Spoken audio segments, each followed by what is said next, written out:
네, 안녕하세요. 네, 감사합니다. 안녕하세요. 저는 반포 메이저 수학학원 원장 김용호입니다. 오늘은 이제 강남 서초 이 반포 지역의 학교들을 조금 더 위주로 고등학교에 대한 소개를 좀 더 해드리고 어떤 식으로 좀 더 학교 선택하는 거에 대한 내가 고민을 하면 좋을지를 좀 알려드리는 시간을 좀 갖게 되었어요. 그래서 오늘 같이 저희가 드린 배포자를 한번 보시면서 같이 이 PPT 화면 보시면 좋을 것 같습니다. 오늘 이런 목차 순으로 좀 알아볼 거고요. 이제 설명이 시작하기 전에 저희 학원 이제 뭐 문자 광고나 여러 가지 등등 많이 보고 오셨을 텐데 네이버 밴드나 카카오톡 채널이 있어서 여기 가입해 주시면은 제일 뭐 빠르게 설명의 소식 같은 경우 확인하실 수 있습니다. 간단하게 그냥 광고고 이제 조금 올해 한 5년 정도 전에 찍은 사진이랑 저랑 되게 많이 다르다라고 많이 하시더라고요. 그래서 가끔 저 뭐 블로그나 대부분 이 사진이 많이 올라가 있는데 이 사진 보거나 블로그나 유튜브 보고 오시는 분들은 원장님 맞으세요? 라고 많이들 여쭤보시는 것 같아요. 그래서 저 맞는데 한 5년 전에 저입니다. 그래서 저는 이제 고려대 수학과를 졸업하고 이제 16년, 17년, 그러니까 횟수로 이제 16년 차 이제 학생들 계속 가르치고 있어요. 저의 MBTI는 이제 ESTJ인데 좀 TMI일 수도 있는데 이게 되게 엄격한 관리자거든요. 그래서 학생들이 저한테 되게 선생님 너무 깐깐하다라는 얘기를 많이 하는데 제 성격상 저는 그게 되게 더 편한 것 같고 그게 되게 체질상 학생들을 관리하거나 꼼꼼하게 지도하기 너무 좋은 것 같아요. 그래서 그냥 간단하게 저희 소개 한번 해봤고요. 이제 본격적으로 이제 고등학교에 대해서 먼저 알아보기 전에 고등학교 지원하는 방법을 생각보다 모르시는 분들이 조금 있어서 간략하게만 좀 알려드리고 넘어가도록 하겠습니다. 고등학교는 먼저 이 서울 지역 같은 경우에 이제 1단계, 2단계, 3단계에 통해서 뽑게 돼요. 그럼 이제 1단계는 이제 단일 학교군이라 그래서 저희 이제 서울에 있는 모든 학교를 다 쓸 수 있는 게 1단계다라고 생각을 하시면 됩니다. 아마 이제 한 11월 정도 되면 중학교에서 이제 설문조사처럼 선호도 조사를 아마 할 텐데 이제 1단계 학교를 적게 되고 2단계 학교를 적게 돼요. 1단계 학교는 사실 내가 이 지역에 살아도 갑자기 내가 용산고를 갑자기 가고 싶다 그러면 적을 수 있는 게 1단계라고 보시면 되고요. 2단계 같은 경우는 이제 잘 아시다시피 학군별로 나눠져 있는 거예요. 여기 이제 반포 지역 같은 경우는 강남 서초권 8학군에 해당하는 곳이다 라고 생각하시면 됩니다. 그래서 사실 다른 학군에 있으면은 1단계에서 이 지역 학교를 쓰는 학교들도 곧 있는데 사실 이 지역에서 다른 학교를 쓰는 경우는 거의 없어서 사실 1, 2단계 구별 없이 그냥 이 근처에 있는 학교 4군데 잘 골라서 쓴다라고 생각을 하시면 좋을 것 같습니다. 이제 3단계라고 하는 거는 이제 이 근처에 있는 학교로 배정을 한다라는 뜻인데 1단계, 2단계에서 아무래도 선발을 하다 보면 혹시나 정원, TO가 넘어가서 추첨이 안 되고 안 돼서 계속 떨어질 수도 있잖아요. 그럼 떨어지는 경우에 최대한 좀 근거리로 배정을 해준다라고 생각을 하시면 되는데 사실 이 정도까지의 막 엄청 멀리 가는 경우는 없어서 크게 엄청나게 고민을 하실 건 아닙니다. 그래서 배정 순서 같은 경우는 이제 1단계에 2학교, 2단계에 2학교를 좀 골라서 지망을 한다라고 생각을 하시면 돼요. 뒤에서 조금 더 자세하게 말씀을 드릴게요. 이 근처에 있는 8학군 같은 경우에는 과학중점 고등학교가 총 3군데가 있습니다. 여기 나와 있는 강남 서초에는 경기고, 반포고, 서울고 이렇게 3학교가 이제 과학중점 학교에 해당하게 되고요. 이걸 알려드리는 이유는 과중반을 내가 지원하게 되려면 조금 지원 방법이 달라서 이 3가지 학교에 과중반이 있다라는 걸 같이 알아두시면 좋을 것 같아요. 그다음에 이제 배정 방법은 뭐 정원의 몇 퍼센트 이렇게 배정을 한다라고 하는 거니까 그냥 간략하게만 같이 나눠드린 자료 보시면 되고요. 실제적으로 그러면 우리는 이제 언제 지원하느냐라는 건데 전기고등학교는 뭐 예술고 같은 경우니까 저희랑 해당 사항이 많이 없을 거고 이제 후기고에서 이제 외고나 이제 자사고 등 같은 경우에는 12월 4일부터 원서 지원을 받기 시작을 해요. 그래서 이제 보통 이제 중학교에서 한 11월 달부터 이제 고등학교 어디 쓸 거니 상담도 많이 하기 시작을 하고 저 기간까지는 이제 최종적으로 확정해서 이제 제출을 해야 되는 거고요. 저렇게 제출하고 나면 이제 합격자가 외고 같은 경우는 12월 20일, 그다음에 자사고 같은 경우는 12월 27일에 이제 합격자 발표가 나게 됩니다. 이제 일반고 같은 경우는 이제 똑같이 지원 기간은 똑같은데 발표가 조금 더 늦어서 내년 1월 7일에 이제 합격자 어디로 내가 배정되겠다라는 게 발표할 계획이다라고 나와 있는 전형 계획이에요. 이렇게 간단하게 전형 계획을 말씀을 드리고요. 그다음에 이제 8학군 고등학교를 조금 더 잘 알아보면은 이 근처에 이제 공학, 남자학교, 여자학교 가장 이제 크게 3군데로 알아볼 수가 있고요. 각각 이제 학교를 보면 이제 첫 번째 줄은 이 서초구에 해당하는 학교들이고 두 번째 줄에 있는 거는 강남구에 있는 학교 각각 보시기 좋게 이렇게 나눠놨습니다. 그래서 공학 같은 경우는 이 서초구에서는 반포구, 서초구, 양재구, 원남고 이렇게 있고, 그다음에 남고는 상문고, 서울고, 세화고, 여고는 동덕여고, 서문여고, 그다음에 세화여고 이렇게가 서초구에서 좀 갈 수 있는 학교다라고 판단을 하시면 좋을 것 같아요. 그다음에 여기 좀 크게 굵게 나와 있는 현대고, 세화고, 세화여고 등 이렇게 나와 있는 건 자사고이고요. 나머지는 그냥 일반 고등학교다라고 보시면 될 것 같습니다. 그다음에 여기 지도를 예전에 제가 이제 한 땀 한 땀 되게 열심히 만든 건데, 각각 이 지역의 위치가 되게 중요해요. 그래서 우리 집이 어디, 그다음에 학원가가 어디 등등을 잘 생각하셔서 정말 이게 통하기 좀 쉬울까라는 거 꼭 한 번 더 보셨으면 하는 마음에 이 지도도 좀 같이 넣어놨습니다. 그래서 이게 지역이 이미 잘 아시겠지만 거리상으로는 가까워도 생각보다 버스 타고 가기엔 엄청 오래 걸리는 경우가 되게 많거든요. 특히 학생들이 이제 고등학교들이 학교 끝나고 이제 오게 되는 이제 5시, 6시 구간에 퇴근 시간이랑 맞물리면서 엄청 시간이 되게 많이 걸려요. 그래서 통학이나 내가 등교하는 시간의 거리나 교통편도 같이 한번 고려를 해보시면 너무나 좋을 것 같습니다. 그럼 이제 본격적으로 이제 이렇게 저희가 이제 1단계, 2단계의 학교들을 적게 되는데요. 보통 이런 조금씩은 양식은 다를 수 있는데 대부분 이렇게 나와 있습니다. 그래서 맨 앞에 적을 수 있는 거는 이제 과중반이나 자사고, 외고, 국제고를 지원하기 위한 칸이고요. 그 다음에 두 번째 칸은 이제 1지망, 2지망, 1단계에서 그 다음에 2단계에서 1지망, 2지망을 각각 이렇게 적게 되는 학교다라고 보시면 될 것 같아요. 그럼 이건 그냥 말로만 설명드리려고 자료가 없을 거예요. 그럼 이제 내가 자사고나 외고나 국제고를 지원을 하고 싶다 하는 경우에는 맨 앞에 적어야 합니다. 맨 앞에 내가 세화고등학교를 내가 지원하고 싶다 그러면 맨 앞에 세화고등학교를 적어야 되고요. 그 대신에 1단계 학교는 적지 못해요. 1단계 학교를 넘기고 이제 2단계 학교를 적게 되는데 2단계에 반포고, 뭐 서초고. 당연하겠지만 1지망, 2지망과 같은 학교를 적을 수 없겠죠. 그래서 이런 식으로 우리가 세화고, 그 다음에 1단계 빼고 각각 이렇게 지망을 하게 된다라고 생각을 하시면 되고요. 그 다음에 이제 과중반을 지원을 하는 경우에도 맨 앞에 각각 적게 돼요. 과중반 같은 경우는 아까 뭐 서울고나 다른 학교들이 있을 텐데 반포고나 서울고 같은 경우 맨 앞에 이렇게 적게 되면은 1단계와 2단계 둘 다 각각 다 한 번 더 적을 수가 있습니다. 그러면은 이렇게 적게 되면은 맨 앞에 있는 거는 내가 과중반에 합격을 할 수 있냐 없냐의 추첨의 기회를 얻게 되는 거고요. 만약에 여기서 내가 과중반에 합격을 했다가 되면은 바로 합격하고 이미 끝날 거예요. 이게 1단계, 2단계의 지망의 추첨은 아예 가지도 않을 거고요. 만약에 내가 1단계로 가려면 과중반을 떨어져야 되겠죠. 추첨에서 만약에 뽑히지 않아서 떨어져서 1단계의 추첨을 받으면 여기에 합격이 되는 경우에 이제 일반 반으로 간다라고 생각을 하시면 돼요. 어머님 뒤에서도 한 번 더 말씀드리겠지만 반포고 같은 경우에 이제 과중반하고 일반반하고 조금씩 차이가 아무래도 있다 보니까 그것도 같이 한번 고려해 보시면 좋을 것 같고요. 그 다음에 1단계, 2지망, 그 다음에 이렇게 각각 적으면 되겠죠. 그 다음에 이제 2단계 같은 경우도 같은 학교 적어도 상관없습니다. 추첨 순서가 처음에 이제 과중반부터 추첨을 하게 될 거고 떨어지면 이제 1단계 1지망, 여기서도 떨어지면 1단계 2지망에서 추첨을 하고요. 그 다음에 혹시나 여기서도 떨어지면 이제 그 다음에 2단계 1지망이 되게 되는 거예요. 그래서 이제 2단계 1지망, 그 다음에 2단계 2지망 각각 이렇게 되겠죠.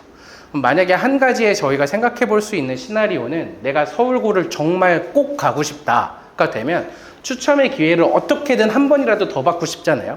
그럼 이 학교를 일부러 조금 떨어질 만한 경쟁률이 높은 학교 적는 것도 하나의 방법이기는 합니다. 예를 들어서 여기서 붙어버리면은 여기서의 추천 기회를 아예 못 얻게 되니까는 좀 경쟁률이 센 학교가 상문고 같은 경우 경쟁률이 남학생들 좀 많이 높거든요. 내가 서울고를 꼭 가고 싶다 그러면은 서울고, 상문고 쓰면 사실 여기선 거의 100% 떨어질 거예요. 그럼 이제 여기서 서울고를 한 번 더 지망을 추첨을 받을 수 있는 기회를 얻긴 하겠죠. 그래서 사실 그렇게까지 추천드리는 방법은 아니기는 해요. 왜냐면 여기서도 만약에 안 되고 여기서도 안 되면 내가 1지망, 2지망도 아니고 한 3, 4지망 이상한 학교 갈 수 있는 확률도 있기 때문에 그렇게까지 적극 추천은 드리진 않지만 그렇게 하는 것도 가능은 하다라는 것도 한번 말씀을 드릴게요. 그다음에 이제 일반고를 지원을 하게 되면은 맨 앞에 칸은 그냥 비워두게 되고 각각 1단계의 두 학교, 2단계의 두 학교를 적으면 됩니다. 그럼 당연하겠지만 같은 학교, 단 1단계와 2단계는 같은 학교 적어도 되고 다른 학교 다 적어도 상관없습니다. 그래서 이런 식으로 우리가 고등학교를 지원하는 게 있다. 그럼 우리가 이제 고민해야 될 거는 나는 무조건 하나만 바라본다가 아니라 혹시나 안 될 경우에 내가 좀 차선책으로 어느 정도까지 내가 커버하거나 최소한 이 정도는 가야 되겠다라는 생각을 갖고 좀 고등학교 예시를 하면 좋을 것 같습니다.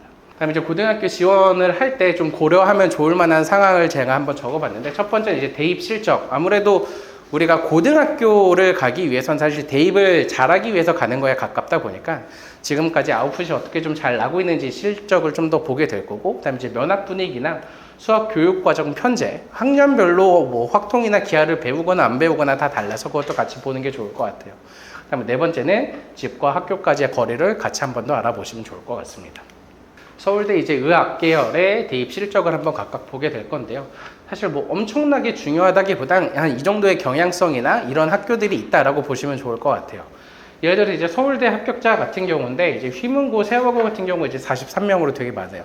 물론 한두 명은 조금씩 차이가 있을 수 있어요. 그러니까 뭐 최초 등록자 순인지 아니면 3월 달에 정말 등록을 한 건지에 따라서 조금씩 다를 수는 있는데 이 정도에 우리가 간다라고 보시면 되고, 여기서 이제 저희가 조금 더 눈여겨보면 좋을 만한 거는 정시와 수시의 비율을 좀 더 보시면 좋을 것 같습니다. 그래서 휘문고, 세화고, 중동고 같은 경우는 사실 수시로 가는 건 정말 없고 대부분 다 정시로 간다라고 보시면 돼요. 그에 비해서 여기 서울고 같은 경우는 거의 한 반반, 내가 수시로도 어느 정도 가고 정시로도 어느 정도 같이 간다. 그러니까 수시의 가능성도 좀 어느 정도 열어두는 학교인지 아니면 진짜 거의 정시에 올인해야 하는 학교인지를 각각 이런 비율로 좀 더 보시면 좋을 것 같고요. 대부분 이제 서울대 같은 경우에 정시에서는 한 적으면 40%, 많으면 한 60%가 거의 재수생이라고 보시면 좋을 것 같아요. 사실 이제 재수생까지 다 포함한 거기 때문에 일반 재학생은 저기서 정말 많이 쳐줘도 한 절반 정도 간다라고 생각을 하시면 좋을 것 같아요. 22년, 21년 각각 이렇게 경향성을 좀 보실 수 있게 각각 넣어놨으니까 한번 천천히 보시면 좋을 것 같고요. 다음 이제 의치안의 이제 의대 계열의 합격 같은 경우 보면 이제 휘문고, 세화고, 단대부도 이렇게 세 가지의 먼저 학교를 조사해 놨는데, 맨 앞에 휘문고 같은 경우에 이제 의대 합격이 133명이었어요. 그러니까 작년 입시 결과예요. 그러면 이게 사실상 중복 합격이 다 포함이 되어 있습니다. 잘 아시겠지만 최대 되게 많이 쓰게 되면 여러 군데도 많이 붙거든요. 만약에 어떤 한 학생이 한 세 군데를 붙었다 그러면 사실 저기 3명으로 카운팅이 되기 때문에 정말 133명이 간 건 아니고 일반적으로 봤을 때 거의 한 3분의 1 정도는 생각을 해야 돼요. 그럼 133명 중에서 한 3분의 1이다 그러면 한 4, 50명 정도 그래도 간다라고 생각을 하시면 되고, 그럼 그 4, 50명 중에서도 한 절반은 재수생, N수생이다. 그러면 그 안에서도 이제 재학생은 정말 비중이 좀 많이 적기는 하겠죠. 그래서 이런 식으로 그냥 어느 정도의 비율을 갖는다라고만 좀 판단을 해주시면 좋을 것 같습니다. 다음에 22년, 그다음에 21년, 이제 뭐 20년, 19년들도 각각 이렇게 좀 입시 실적들 넣어놨으니까 이런 학교가 되게 잘 보내는구나라고 한번 보시면 좋을 것 같아요. 그 다음에 이제 본격적으로 이제 학교별 특징을 조금 더 알아보도록 하겠습니다. 이 근처에 이제 학교가 되게 많아서 이제 이 근처에 반포 지역 중심에 있는 학교들만 좀 더 우선적으로 알아볼 건데요. 먼저 순서를 서울고, 상문고, 반포고, 서초고, 그다음에 세화고, 세화여고, 서문여고 요 순서대로 좀 알아보도록 할게요. 혹시나 이 학교를 제외하고 다른 학교도 궁금하다라고 하시면은 설명이 끝나고 따로 질문 주시면 답변해 드리도록 하겠습니다.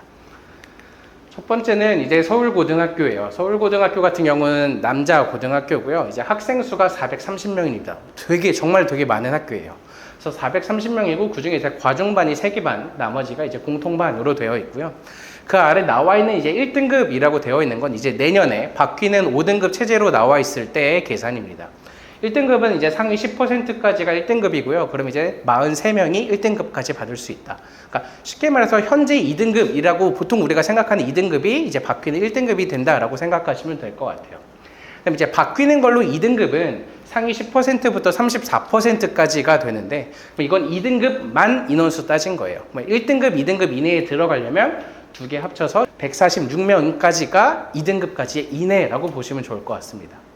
제가 이제 2등급까지만 적어놓은 이유가 뭐냐면은 사실상 2등급을 벗어나면 대학에 내가 알고 있는 이름이 아닐 가능성이 너무나 높아져요.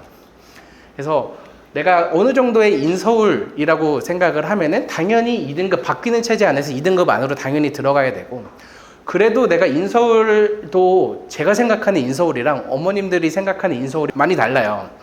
제가 생각하는 인서울은 진짜 말 그대로 위치가 서울이거든요. 예를 들어서 뭐 건국대, 뭐 상명대, 숭실대 이런 거 사실 인서울이기는 해요. 근데 어머님들 기준에선 인서울로 취급을 안 해주시더라고요. 그래서 되게 좀 깐깐하고 되게 난 타이트하다라고 하시는 분은 한양대까지가 인서울이다 하시는 분도 있고, 아니면 중경 외시까지가 인서울이다라고 하시는 분들도 있는데, 대부분 이제 그 안에 들어가려면 10개권 대학 안에 들어가려면 1등급 안에 어느 정도 계속 들어가야 하고요. 다음에 진짜 말 그대로 뭐 상명대, 건대 등등의 학교가 되려면 그래도 2등급 안에는 어느 정도 들어가야지 그게 좀 가능하다. 2등급 밖을 벗어나면 사실상 내가 알고 있지 처음 들어보는 학교의 이름일 가능성이 좀 더 많이 높기는 합니다. 그래서 요 안에 내가 들어갈 수 있는 학교인지 아닌지를 같이 좀 더 보시면 좋을 것 같고, 각 학교별로 이렇게 다 저희가 숫자를 적어 놨으니까 내가 전교 등수 안으로 140등 안에서 가능할까? 이렇게 한 번 더 판단을 한번 해보시면은 이 학교 갈지 안 갈지를 좀 생각을 해보시면 좋을 것 같아요. 그 다음에 이렇게 나온 김에 말씀드린 김에 한 번 더 말씀을 드리면은 세화고를 갈지, 좀 예를 들어서 서초고를 갈지 뭐 이렇게 고민하는 학생들도 분명히 있을 거예요.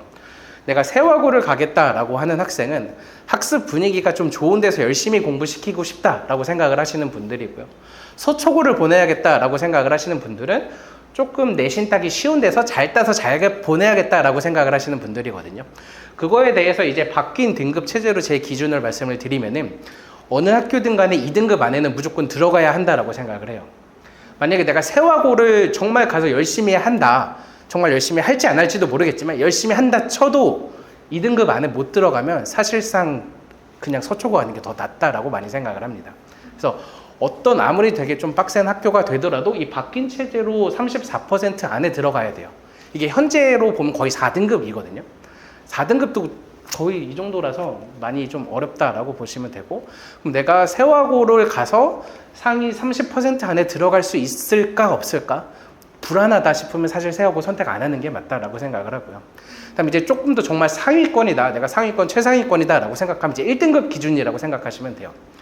나는 예를 들어서 정말 뭐 스카이나 의대까지 가고 싶은데 세화고를 가면 상위 10% 안에 못 들 것 같다. 그러면 그냥 예를 들어 반포고나 서울 상문고 같은 곳에서 1등급 계속 받는 게 조금 더 유리할 수도 있다.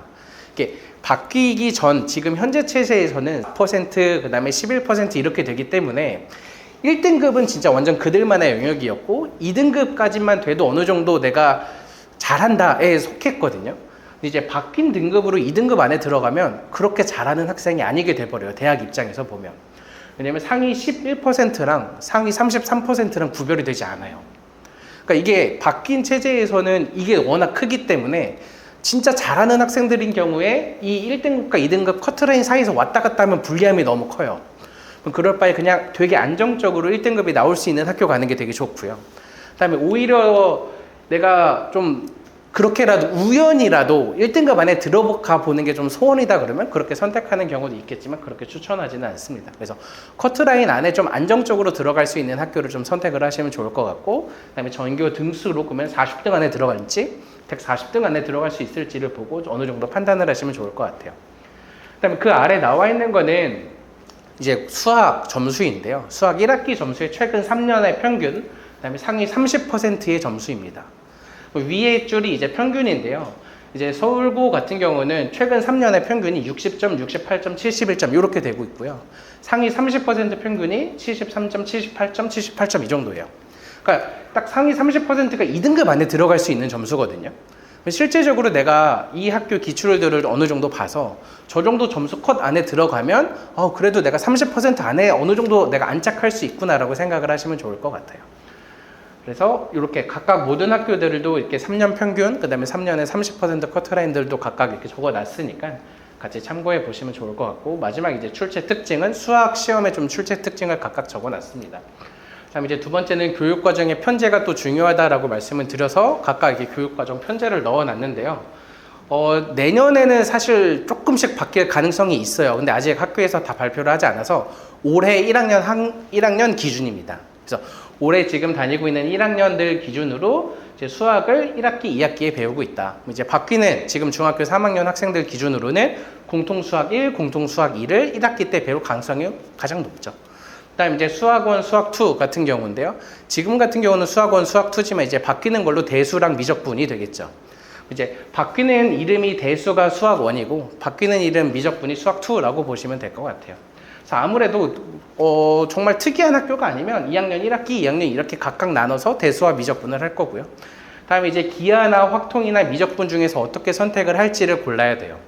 잘 아시겠지만 이제 지금 중학교 3학년부터는 수능에서 쟤네들을 보질 않죠.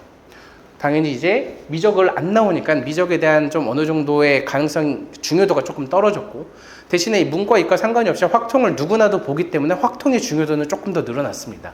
기하나 미적분보다도 확통은 수능의 출제 범위이기 때문에 확통을 조금 더 열심히 해야 된다라고 보시면 좋을 것 같고, 이게 바뀔 가능성은 있지만 현재 기준으로는 서울고는 3학년 때 확통을 좀 배우는 학교라고 생각을 하시면 돼요. 학교별로 2학년 때 배우는 학교들도 있고요. 그다음에 여기 보시면은 여기 마지막에 택 8이라고 되어 있는데, 이렇게 많은 과목 중에서 8과목을 선택해서 보는 거예요. 그러니까 난 진짜 확통하기 싫다 그러면 사실 안 할 수도 있기는 하거든요. 근데 어떤 학교는 확통을 무조건 지정으로 꼭 해야 되는 학교들도 있어서 각각 참고해서 보시면 좋을 것 같습니다. 그다음에 이건 이제 공통과정반이고, 서울고 같은 경우 이제 아까 과중반이 있었잖아요. 그러니까 과중반은 선택의 여지를 주지 않고 그냥 다 시켜요. 과학 다 시키고, 기하 다 시키고, 확통, 미적, 수학, 과제 탐구 다 시키고, 과학 다 시키고. 그러니까 선택을 그냥 사회에 할 여지를 애초에 주지 않고 수학, 과학 할 수 있으면 다 해라. 이게 과중반이라고 보시면 될 것 같아요. 그래서 첫 학교라서 조금 더 길어지기는 했는데 과중반까지만 한 번 더 말씀을 드릴게요. 과중반을 선택을 했을 때 아무래도 수시에서 유리함이 있을 수 있는 건 사실이에요. 근데 여기서 정말 중요한 거는 뭐냐면, 제가 항상 많이 말씀을 드리는데 과중반을 한 것이 유리해지는 게 아니고요, 과중반을 했음에도 잘한 학생이 유리해지는 거예요. 이게 차이가 되게 크거든요. 그냥 과중반 가서 점수가 나락을 치면은 전혀 유리할 게 하나도 없어요. 그런 학생들 같은 경우 차라리 일반반 가서 점수 잘 받는 게 훨씬 더 대입이나 수시에서 더 유리하게 작용이 될 거고요. 과중반이 누가 봐도 당연히 어려워요. 투 과목도 되게 많이 하고 수학 같은 경우도 다 시키고요. 되게 다 시키고 어려운 커리큘럼임에도 불구하고 성적을 잘 받았다, 이러면 일반반 잘하는 학생보다 유리해지는 거예요. 그래서 우리가 따질 때 무작정 과중반 가면 유리해가 아니라 과중반 가서도 잘할 수 있는지를 꼭 체크를 한 번 더 해야 됩니다. 그래서 과중반을 선택을 할 때에는 조금 더 한 단계 고민을 한번 하고, 과중반을 했을 때 정말 유리할지 한번 생각을 해보시면 좋을 것 같습니다. 그다음에 이제 상문고예요. 상문고도 이제 남자 고등학교고요. 서울고랑 상문고 중에서는 상문고가 조금 더 인기도 많고 학생들이 조금 좋아하는 것 같아요. 그래서 실제적으로 대입 실적 같은 경우도 상문고가 조금 더 좋기도 하고요. 상문고는 이제 한 450명 정도고 1등급이 이제 10%까지 45명. 그다음에 2등급 인원수가 100명 합쳐서 다 합치면 한 150등 정도까지가 2등급 안에 들어갈 수 있는 인원수라고 생각을 하시면 될 것 같아요. 그다음에 이제 3년 평균 같은 경우도 보시면은 이제 60점대에다가 마지막에 조금 더 확 쉬워진 경향이 좀 있었고요. 그다음에 이게 코로나 때문에 조금 더 쉬워지기도 했고, 그다음에 이제 코로나가 회복되면서 학생들이 되게 많이 공부는 잘해줬는데 시험 난이도는 확 올리지 못해갖고 좀 평균이 높아진 경향도 확실히 있습니다. 그다음에 이제 30% 평균 같은 경우도 70점대였다가 이제 작년에 조금 더 높았다라고 보시면 돼요. 저 때가 이제 1학기, 2학기랑 수행평가까지 합친 점수가 80점이라는 얘기예요. 그러니까 지필만 80점은 아니니까 실제 지필만 따지면 조금 더 낮기는 한데, 저 때 이제 작년 1학기 중간고사 때 좀 시험이 많이 쉬웠어갖고 점수 커트라인이 좀 더 많이 높아지는 경향이 있었습니다.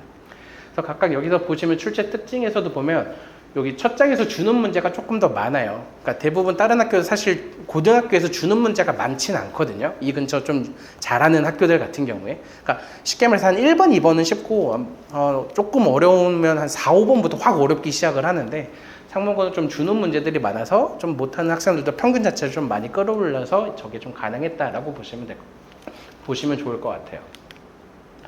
이제 교육과정 편제 같은 경우는 이제 서울고랑 다르게 확률과 통계를 무조건 시키고 있어요. 그러니까 선택의 여지가 아니라 확통은 2학년 때 무조건 다 들어라. 근데 이거는 사실 이제 바뀌는 교육과정 체제에서는 사실 확통을 선택으로 둘 학교는 없다라고 생각을 해요. 그래서 내년부터는 당연히 모든 학교가 확통은 다 공통적으로 다 시킬 아마 가능성이 제일 높고, 아마 2학년에 시킬지 3학년에 시킬지인데 그것도 2학년에 시킬 가능성이 워낙 많이 높습니다. 그래서 이런 식으로 우리가 이제 수학의 편제가 각각 구성이 되어 있다라고 보시면 될 것 같아요. 그다음 이제 반포고등학교예요. 반포고등학교가 제가 조금 좋아하는 학교기는 하는데 어머님들은 많이 싫어하시는 학교더라고요. 그래서 인식이 좀 많이 안 좋은 것 같아요. 근데 되게 최근에 입시 실적도 되게 많이 좋아져서 학습 분위기도 꽤 많이 좋아지긴 했거든요. 특히 과중반은 확실히 엄청 잘해요. 근데 일반반은 아무래도 조금 덜 하기는 하는데 그래도 되게 좋은 학교다라고 많이 생각을 하고, 앞에서 입시 실적이나 대입 인원수를 보시면은 뭐 세화고나 상문고나 서울고에 비해서 조금 적어 보이기는 해요. 근데 그 이유가 인원수가 여긴 280명밖에 안 됩니다. 아까 서울고나 상문고 같은 경우에 430명, 450명 중에서 한 15명이 서울대 가는 거고, 여기서는 280명 중에서 한 10명이 서울대 가는 거거든요. 사실 비율로 보면 되게 잘 가고 있는 학교, 되게 좋은 학교다라고 보시면 좋을 것 같아요. 그다음에 대부분, 그다음에 과중반에서 한 6, 70%의 입시 실적을 만들기는 해요. 그래서 과중반을 할 수 있으면은 여기서 선택을 하는 게 아무래도 유리하긴 합니다. 그다음에 최근 3년 평균 같은 경우도 각각 참고하셔서 내가 2등급 안에 상위 30% 안에 들어갈 수 있을지 한번 체크를 해보시면 좋을 것 같고요. 그다음에 수학 시험 같은 경우가 반포고가 정말 어려운 편이에요. 다른 학교에 비해서도.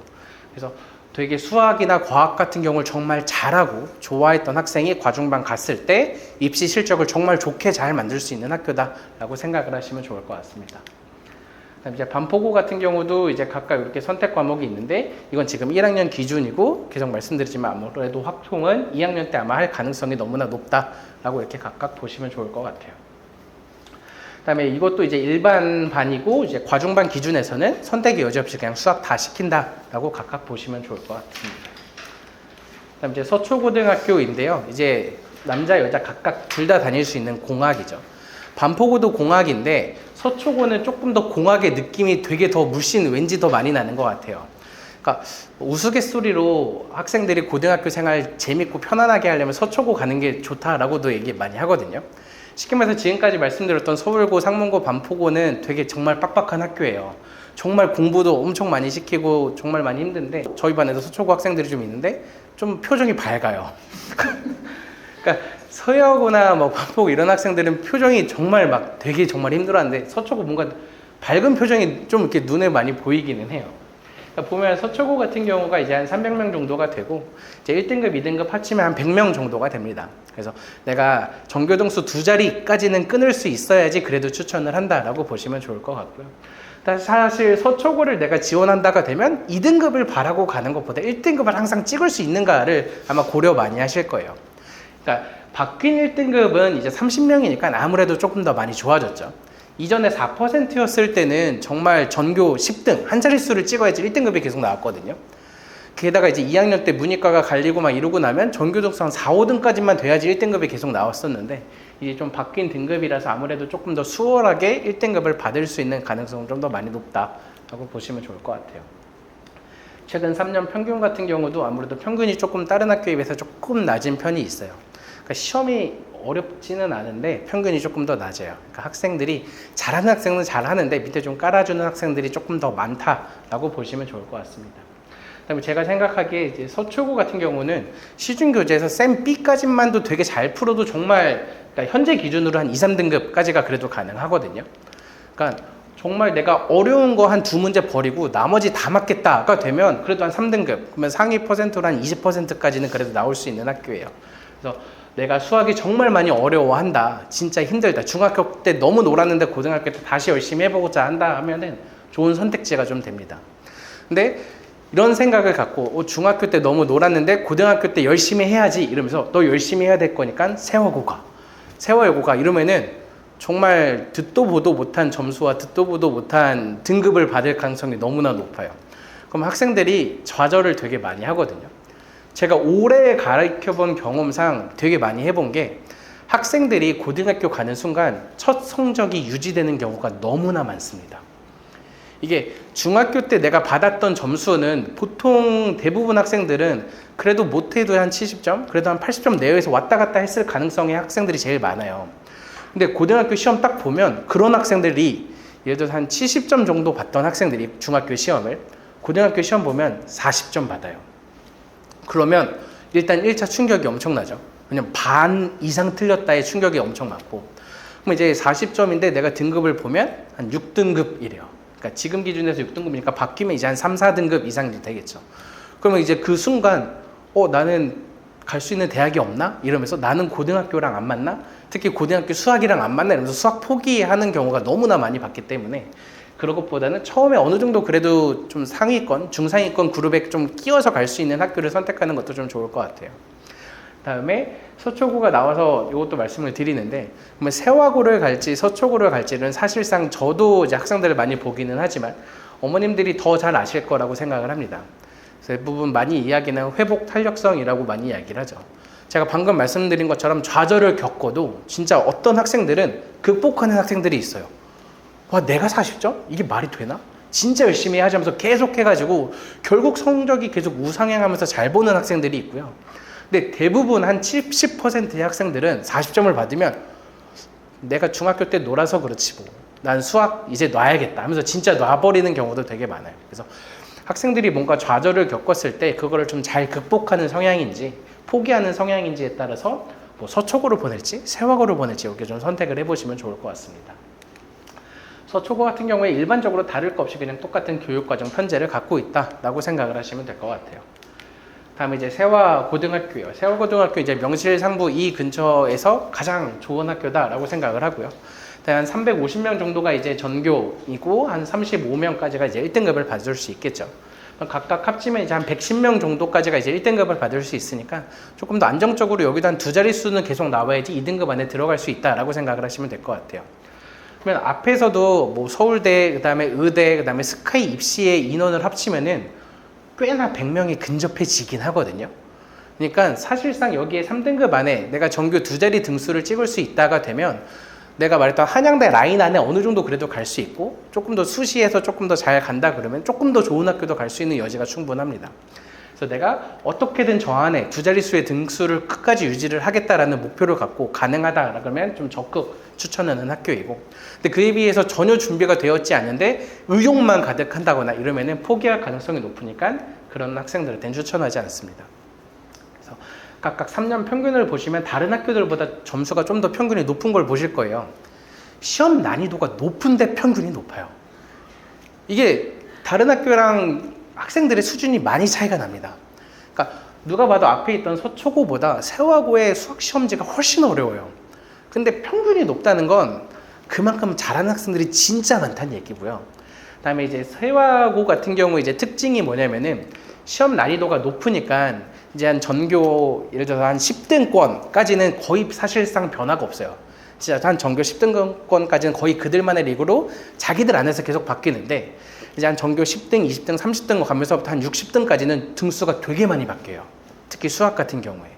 수학이 이제 세화고 같은 경우에 한 3문제 정도가 좀 많이 어렵게 나오는데, 그 3문제가 사실 풀어서 맞추는 것보다 내가 하나 잘 찍으면 갑자기 전교 등수가 한 10등 오르고, 하나 잘못 찍으면 갑자기 10등 떨어지고 이런 경우가 되게 많아요. 그래서 그런 것까지 감안해서 내가 두 자리를 찍을 수 있다에 좀 자신감을 가질 수 있으면 좀 더 좋을 것 같습니다.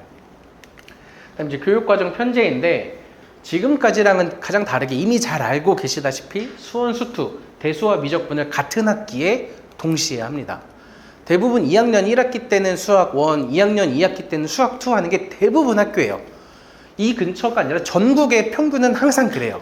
근데 이 학교만 정말 특이하게 2학년 1학기 때 둘 다 시키고 있어요. 그러니까 이 얘기는 내가 수원, 수투를 안 보고 그냥 간 학생들 같은 경우엔 2학년 1학기 때 진짜 멘붕이 올 거예요. 1학년 시험도 정말 어려워서 1학년 내신 대비를 하면서 선행을 하는 거 거의 힘들거든요, 고등학교는. 그럼 이제 여름방학도 짧으니까 사실 여름방학에 수원수투 하는 것도 정말 힘들고, 그러면 선행을 전혀 안 했던 학생들 같은 경우에는 1학년 내신 대비 계속 하다가 겨울방학에 잠깐 보는 걸로 수원수투를 다 해야 되는데 현실적으로 힘들어요. 그러니까 정말 내가 세화고를 가고 좀 상위권까지가 목표라면 정말 수투까지는 그래도 꼭 봐놔야 되는 학교다라고 많이 말씀을 드립니다.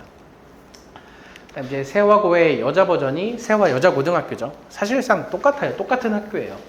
보면은 이제 여기도 한 360명 정도가 되고 각각 합쳐서 한 110명까지 2등급 컷 안에 들어간다라고 보시면 좋을 것 같아요. 그래도 수학 시험만 놓고 보면은 조금 세화고보다는 쉬워요. 세화고는 학교에서 딱히 주는 자료가 많지 않거든요. 한 프린트 한 2장, 3장 정도 줘요. 그리고 그 2장, 3장 내에서도 똑같이 낸다기보다 진짜 한두 문장만 조금 비슷하게만 내지 사실 이걸 참고해서 냈다는 느낌이 많이 없어요. 그 얘기는 내가 수학 공부를 해야 되는, 시험 공부를 해야 되는 스펙트럼이 넓다는 얘기예요. 어디서 어떻게 나올지 모르니까 되게 넓은 과목을 되게 쫙 다 공부해야 되는데 세화여고 같은 경우는 부교재에서 비슷하게 정말 많이 냅니다. 체감상 정말 높으면 한 80%까지도 비슷하게 많이 돼서 진짜 부교재만 계속 반복하고 많이 풀면은 확실히 그래도 등급이 어느 정도 올라가요. 물론 부교재의 난이도가 많이 높아요. 그러니까 저걸 외운다고 똑같이 내는 건 아니기 때문에 외운다고 해결되는 건 아니고 계속 반복해서 풀면서 이건 이렇게 내가 이제 이해했어가 되면은 비슷하게 나왔을 때 좀 더 잘 풀 수 있을 것 같습니다. 그래서 각각 세화여자고등학교 같은 경우에는 이제 3년 평균 같은 경우도 보면 이제 60, 80, 70점 정도로 꽤나 높은 편이기는 해서 그래도 좀 잘하는 학생들이 정말 많다라고 보시면 좋을 것 같아요. 그다음에 이 학교도 세화고랑 똑같이 수학 1, 수학 2, 대수랑 미적분을 2학년 1학기 때 동시에 하기 때문에 어느 정도 좀 대비가 많이 한 상태로 좀 더 진학을 해야 한다라고 말씀을 드리겠습니다. 그럼 이제 여자 고등학교 중에서 이제 서문여자고등학교가 또 하나의 선택지이기는 해요. 그러니까 서문여자고등학교는 여기서 조금 더 멀기는 한데 세화여고는 너무 힘들다. 근데 공학은 난 진짜 죽어도 싫다. 이런 학생들이 있거든요. 그런 학생들의 그나마 좀 이제 대안이 될 수 있는 게 이제 서문여고인데 서문여고 같은 경우 이제 한 300명이고 한 30명까지가 이제 1등급을 받는다라고 각각 보시면 되고요. 아무래도 앞에 있는 학교들에 비해서는 난이도가 좀 더 많이 쉽고 학습 분위기도 조금 더 편안한 편이기는 합니다. 그래서 여학생들 같은 경우에 좀 서초고의 여고 버전인데 서초고보다는 조금 더 입시 결과도 좀 더 좋기는 해요.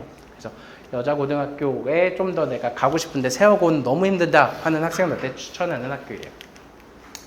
서문여고 같은 경우도 그냥 일반적으로 수원, 수투 각각 배우고 확통 똑같이 배우는 학교라고 생각을 하시면 좋을 것 같아요.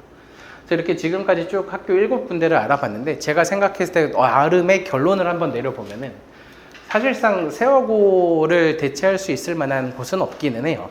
이 근처에서 사실상 갈 수 있으면 세화고가 가장 좋고 가서 적응만 한다면 대입 실적에서 가장 유리하게 내가 공부를 할 수 있는 고등학교입니다.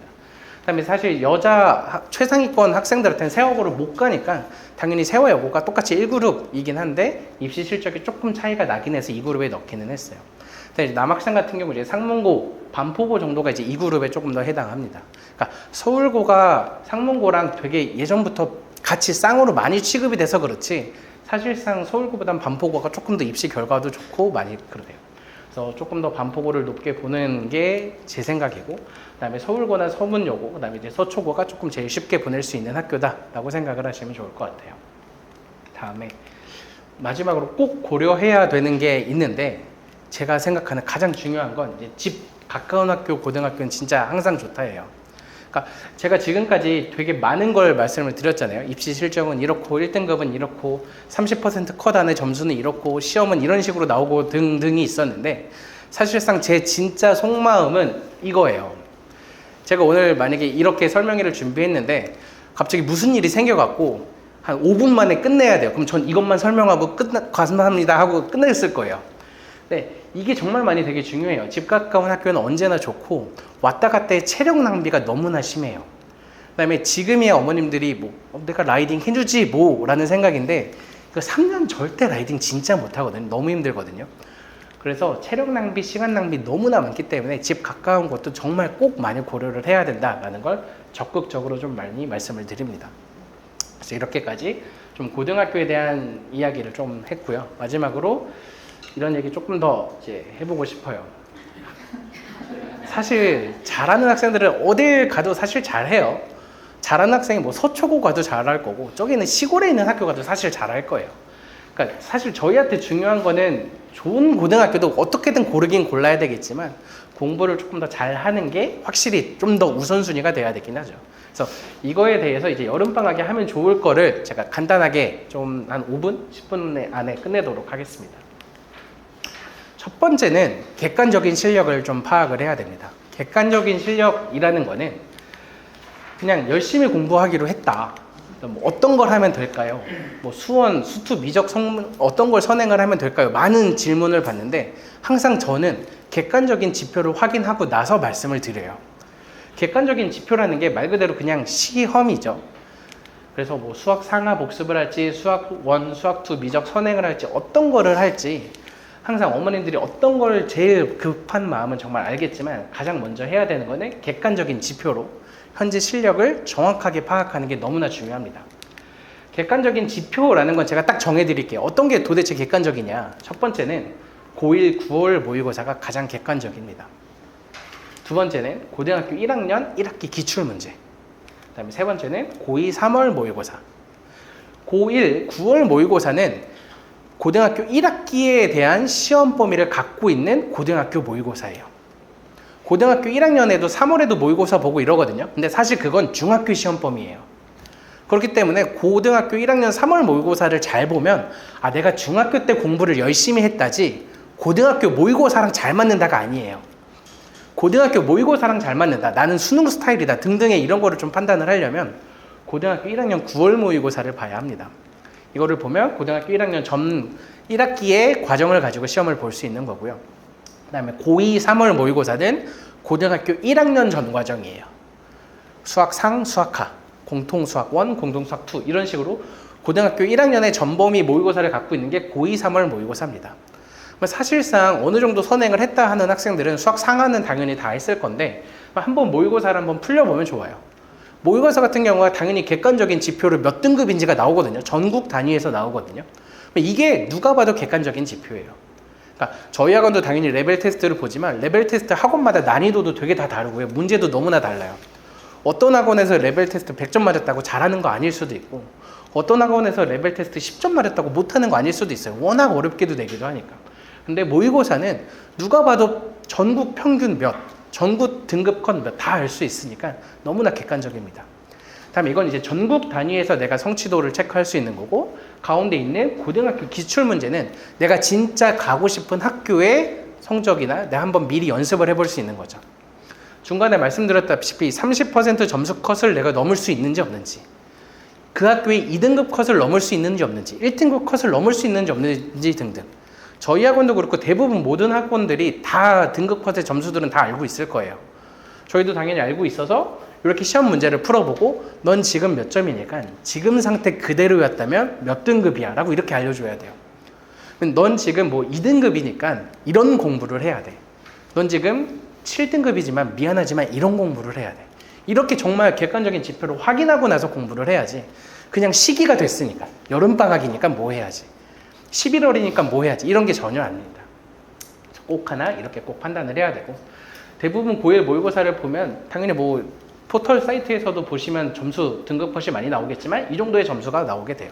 그러니까 이걸 굳이 적어놓은 이유는 1등급이 80점이라는 이야기인데 모의고사에서 대부분 요즘 킬러 문제가 없어졌다라고는 하지만 그래도 한 3-4문제 정도는 난이도가 꽤 높아요. 그러면 내가 중학교 때 그냥 선행한 정도로 고등학교 모의고사에 어려운 심화 문제를 푸는 건 조금 어렵거든요. 모의고사만의 연습을 좀 더 많이 해야 돼서 그걸 다 틀렸다고 하더라도 사실 80점은 받을 수 있어요. 내가 그냥 일반적으로 시중 문제집으로 뭐 정석을 했다, 센을 했다, 블랙라벨을 했다 등등을 하면 모의고사 스타일이 아니더라도 80점은 가능해요. 그러면 그거를 내가 100% 소화하면 1등급이 되는 거고, 거기서 내가 소화가 조금 안 됐다 그러면 2등급이 되거나 3등급이 되거나 이런 식으로 등급 컷이 각각 나올 수 있겠죠. 다음 이제 세워고의 시험 같은 경우 보면 이제 작년 1학기 이건 지필만 따지는 거예요. 그럼 지필만 따졌을 때 이제 84점, 3문제 틀린 학생이에요. 그 다음에 72점, 4문제 틀렸고요. 그 다음에 73점은 5문제 틀린 거죠. 그러니까 진짜 딱 한 문제예요. 그래서 제가 말씀드렸잖아요. 한 문제 잘 찍으면 전교 10등, 15등이 훅 올라가고 한 문제 못 찍으면 훅훅 떨어집니다. 그래서 내가 정말 이런 시험, 이거는 뭐 시중에서 구할 수는 없으니까 대부분 학원에서 다 갖고 있기는 할 거예요. 그러면 이런 거 한번 풀려보면 어떨까요? 라고 학원에 좀 문의하거나 각각 이야기를 하면 당연히 풀려볼 수가 있을 거고, 이렇게 풀어봤을 때 등급 컷을 확인할 수 있겠죠. 우리가 기대하는 건 80점이겠지만 사실 80점이 안 나올 가능성이 훨씬 더 많이 높아요. 그래서 이런 식으로 객관적인 실력을 좀 파악하면 좋을 것 같습니다. 그래서 뭐 세화여고의 평균도 각각 이렇고, 뭐 서문여고, 반포고. 그러니까 반포고 제가 시험이 어렵다 그래서 1등급 컷이 확실히 좀 많이 낮기는 해요. 근데 대부분 학교들은 대부분 이렇게 비슷해요. 딱 2문제, 3문제 틀리는 것까지가 1등급 컷이에요. 그 다음에 거기서 하나 더 틀리는 것까지가 이제 2등급이시고, 그 다음에 이제 세화고 같은 경우는 정말 잘하는 학교니까 3등급까지가 두터워서 여기 간격이 한 문제밖에 안 되는 거고요. 예를 들어서 뭐 세화고 같은 경우 이 간격이 좀 더 넓죠. 그럼 이제 2등급까지는 타이트하게 빡빡하게 있는데 3등급부터는 조금 더 널널하게 있는 거고요. 그 다음에 이제 서문여고 같은 경우 여기도 간격이 확실히 넓으니까 그런 식으로 좀 더 판단을 하셔도 될 것 같아요. 반포고 같은 경우도 이제 2등급까지는 되게 타이트한데 그 이후는 조금 더 점수 받기가 좀 쉽다. 다른 학교 뭐 상문고도 그렇고 서울고도 그렇고 현대고도 그렇고 다 비슷비슷합니다. 그 다음에 고등학교 고2 모의고사를 보면 고등학교 1학년 전범위의 성취도를 체크할 수 있다. 그래서 이런 식으로 꼭 객관적인 지표를 해야 돼요. 근데 이거 했을 때 정말 중요한 게 풀이 시간을 지켜야 됩니다. 모의고사는 100분을 보고요. 그다음에 이제 학교 기출문제 같은 경우는 45분을 봐야 돼요. 그러니까 50분인데 당연히 답안지 체크하고 뭐 하면 45분. 그다음에 모의고사도 답안지 체크 빼면 95분. 내가 이 시간 안에 정말 풀고 제출하고 딱 칼처럼 채점을 했을 때 등급을 봐야지 정말 객관적이죠. 사실상 집에서 혼자 하기 힘들어요. 어머님들이 봐줘도 45분 됐다 시험지 못 빼서요. 애들도 안 주려고 하고. 그래서 이런 거 풀이 시간을 꼭 철저히 지켜서 우리가 좀 해야 된다. 그럼 이제 내가 어느 정도의 실력인지 진단을 했으니까 이제 각각 뭘 해야 되는지를 좀 한 번 더 케이스별로 말씀을 드릴게요. 첫 번째, 1학기 1등급 정도의 수준이 나왔어요. 그러니까 세월고를 봤는데 점수가 85가 나와서 지금 내가 1등급 가능해. 이런 학생이에요. 정말 잘하죠. 사실 뭘 해도 돼요. 지금 수준에서. 뭐 내가 수원하고 싶어, 수투하고 싶어, 미적하고 싶어, 뭘 해도 되니까 사실 고민이 없는데 잘 아시고 계시겠지만 당연히 수학 상하, 공통수학 1, 2 같은 경우는 겨울방학에 훨씬 더 많이 돌리긴 할 거거든요. 최상위권 학생들이 겨울방학에 돌리는 걸로 시간이 부족하지 않아요. 그렇기 때문에 지금은 조금 다른 공부해도 됩니다. 수학 1, 수학 2, 미적 선행 같은 경우에. 그 다음에 만약에 시험을 봤는데 한 80점대, 딱 2등급 컷 정도가 딱 아슬아슬 걸린다. 그럼 이런 학생들 같은 경우에는 수학 1, 2, 미적까지 선행을 해도 괜찮고요. 그다음 얘는 미적까지만 하는 게 좀 괜찮아요. 그러니까 미적 2를 하지 말라는 얘기예요. 그러니까 바뀐 이름으로 뭐 대수, 미적까지는 괜찮고 바뀐 이름으로 미적 2는 굳이 안 해도 괜찮아요. 그래서 이런 학생들 같은 경우는 이제 수학 상하, 심화 복습이나 모의고사를 조금 더 보는 거를 많이 추천을 드리고, 그럼 이제 3등급까지가 되면 미적분이 빠지죠. 지금 사실 이런 학생들은 미적분을 할 게 아니라 수학 1이나 수학 2를 좀 더 많이 봐야 되고 수학 상이나 수학 하를 더 많이 좀 봐야 되는 학생이 좀 3등급 수준이라고 봅니다. 사실상 정말 우리 애가 좀 잘한다 싶으면 대부분 여기에 속해요. 뭐 원촌중 같은 경우도 시험을 봤을 때 한 문제 틀리거나 두 문제 틀리는 학생들이 대부분 여기에 속해요. 원촌중 같은 경우 시험을 다 맞는 학생들이 이제 그런 학생들이 이제 한 2등급 수준에 속할 거고요. 항상 100점을 맞아왔다가 지금 이 정도가 됐을 거예요. 그래서 정말 우리 애가 좀 잘하는 것 같은데 라고 해도 한 이 정도 수준에 나올 가능성이 워낙 높아요.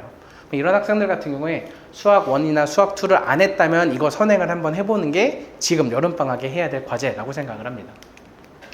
그럼 이제 4등급.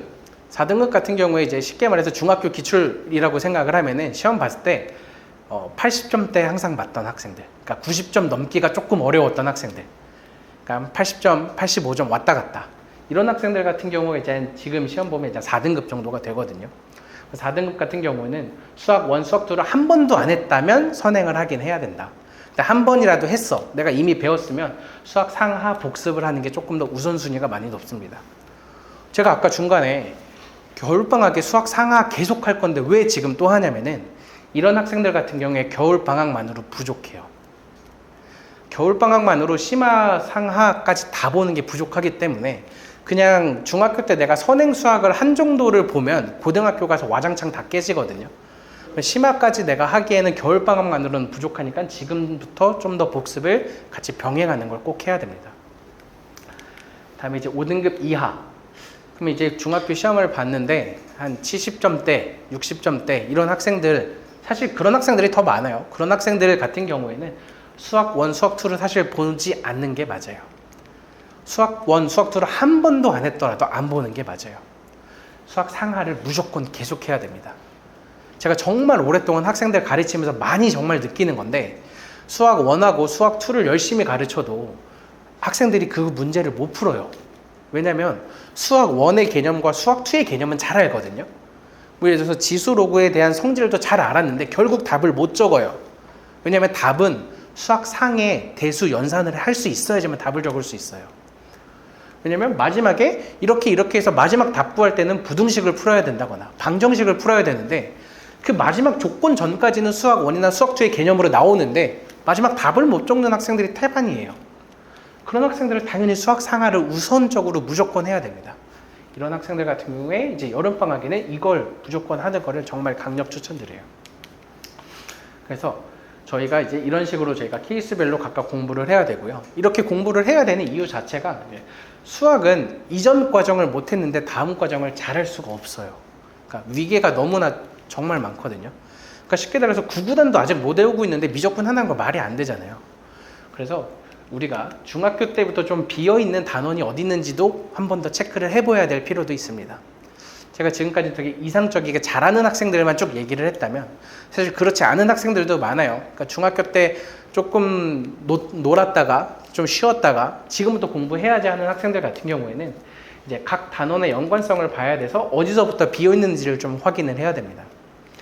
이게 이제 수학에 가장 크게 보면 초등학교부터 이제 고등학교 3학년 때까지 위계가 쭉 나와 있는 건데 초등학교 때 배운 게 계속 발전해서 고등학교까지 되게 당연히 가는 거예요. 그럼 중간에 하나 구멍이 되어 있으면 연결이 안 되겠죠.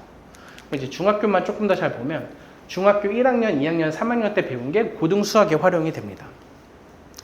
고등 수학을 못하는 학생들을 보면 대부분 중학교 수학을 안 했기 때문이고 중학교 수학을 안 했는데 고등학교 수학만 계속 하고 있기 때문에 학생들이 몰라요.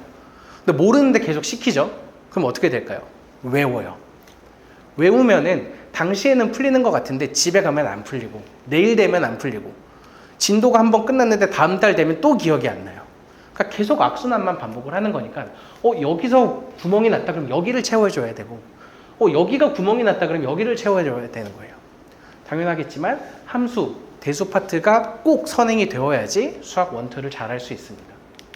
그래서 중등수학부터 고등학교 1학년까지 좀 이 부분이 비어있다 싶으면 이거를 꼭 한 번 더 이번 여름방학에 복습을 하는 게 정말 강력 추천드리고 그래야지 2학기 때부터는 조금 더 본격적으로 고등학교 심화 과정을 공부할 수가 있습니다. 그래서 이것도 모르고 공부를 고등학교를 가면 정말 안 된다라고 하는 단원들이 제가 조금 적어봤는데 대수 파트에선 이런 것들이에요. 곱셈 공식, 2차 방정식, 2차 함수, 함수 이런 것들. 그러니까 이게 마지막에 제가 중간에 말씀드렸다시피 마지막 답 쓰는 고등학교의 구구단 같은 것들인데 이게 안 되어 있으면 답을 못 적으니까 아무 의미가 없습니다. 다음에 이제 그래프 파트에서는 이제 그래프를 정말 그릴 수 있는지. 그러니까 중학교 시기에 공부만 했던 학생들은 그래프를 못 그려요. 중학교 시험 문제와 고등학교 시험 문제의 되게 큰 차이가 뭐냐면 그래프를 안 그려주거든요. 도형도 안 그려주고. 중학교 시험 문제들은 도형을 되게 친절하게 그려줘요. 그래프도 그려주고. 그럼 그 안에서 내가 이렇게 뭔가 할 수 있는데 고등학교는 그 과정을 내가 해야 돼요. 그게 안 되어 있으면 힘드니까 그것부터 다시 연습을 꼭 시켜야 된다라는 걸 마지막 끝으로 한 번 더 말씀을 드립니다.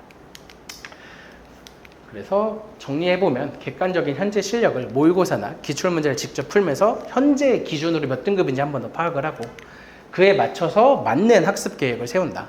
내가 지금 미적분을 할 때인지 수학 1을 할 때인지 수학 상을 해야 될 때인지 중학교 거를 해야 될 때인지를 그걸 한 번 더 파악을 하고요.